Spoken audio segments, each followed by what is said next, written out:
Consequences हैं। तहरीक इंसाफ पूरा मुल्क जाम कर देगी। ये पहले ही इकॉनमी इस हाल में है कि कोई इनके पास बैकअप नहीं है, इनके पास एनर्जी नहीं है, इनके पास बत्ती नहीं है, इनके पास डॉलर नहीं है, ज़र मुबादला नहीं है। ये ऐसी हरकत करके मुल्क के मकबूल तरीन लीडर को, मेरा ख्याल है ये मुल्क का दुश्मन और मुल्क का गद्दार ऐसा करेगा कि मुल्क के मकबूल तरीन लीडर को गिरफ्तार करने की साजिश करेगा।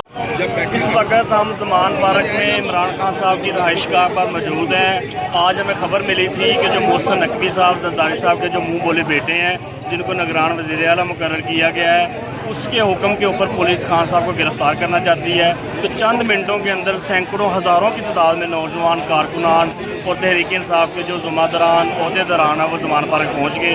आप देख सकते हैं इस वक्त हर तरफ जमे गफ़ीर है। और हम ये पैगाम देना चाहते हैं मोहसिन नकवी, निगरान वज़ीर आला को, मिस्टर एक्स को, वफाकी हुकूमत को, जरदारी को, शरीफ, शहबाज शरीफ और नवाज शरीफ को, कि अगर तुमने किसी तरह भी खान साहब को गिरफ़्तार करने की कोशिश की तो हम पूरे लाहौर में, पूरे पाकिस्तान में दमादम मस्त कलंदर होगा, लाहौर बंद होगा और ये हमारा जो पुरअमन एहतजाज है ये तशद्दुद की तरफ चला जाएगा।